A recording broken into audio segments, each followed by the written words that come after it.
America ကနေပြန်လာပြီးတော့မှမြန်မာနိုင်ငံမှာအလုပ်ကိစ္စတစ်ခုကြောင့်ရှူတင်တွေမနောက်ကိုရိုက်ကူးနေပါဆိုပြီးတော့မှပြောနေတဲ့သမီးစိုးသူကတော့ပြိတ္တာတို့အကုန်လုံးသိကြတဲ့အတိုင်းဟိုလူကို blame လိုက်ဒီလူကိုဆေးလိုက်နဲ့တော်လေးကို line ပေါ်မှာဖင်ရနေတဲ့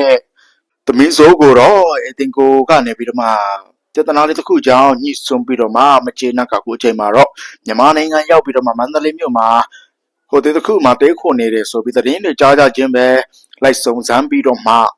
သူနဲ့မျက်နှာချင်းဆိုင်တဲ့ရှင်ဖို့ကိုစောင့်ဆိုင်နေခဲ့တာပဲဖြစ်တဲ့တော့အတင်ကိုကနေပြီးတော့မှသူကိုမနေ့ကလေးကနေညနေ4 နာရီအထိကိုစောင့်နေခဲ့ပါမလဲသမီးစုကတော့ထွက်ပြီးတော့မှရဲမဆိုင်ရဲပဲနဲ့ရှောင်းပုံးပြီးတော့မှလိုင်းပေါ်နေပြီးတော့မှရှာရုံမရှိ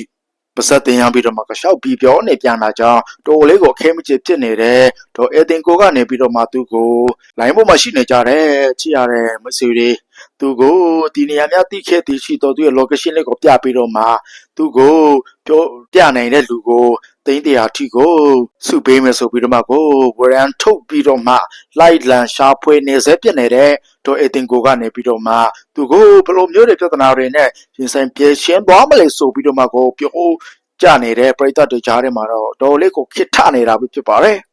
ဘလောကလုံးမှာသူပြောတာပဲအမှန်လို့လုပ်ပြီးတော့မှဖင်ရပြီးတော့ line ပေါ်မှာအမြဲတမ်းတက်နေတယ်သမီးစိုးကတော့တတိရှိရင်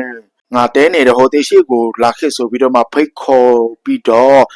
အတင်ကိုကသွားတဲ့အချိန်မှာလဲသူကမထွက်ဘဲနဲ့ရှူတင်တစ်ခုမှမနေ့9 နာရီ10 နာရီဝန်းကျင်လောက်ကနေပြီးတော့မှညနေ6 နာရီအထိလုံနေရပါတယ်ဆိုပြီးတော့မှကိုကွင်းလေကြောင်းပတ်လုံနေတဲ့မသားအမပဲဖြစ်နေပါတယ်မိမအချင်းချင်းတတိရှိရင်တက်ရှင်ရတယ်ဆိုတာကိုသူကကြောက်ပြီးတော့မှကြောက်သွေးဖြားဒူးတဲ့တုံပြီးတော့မှ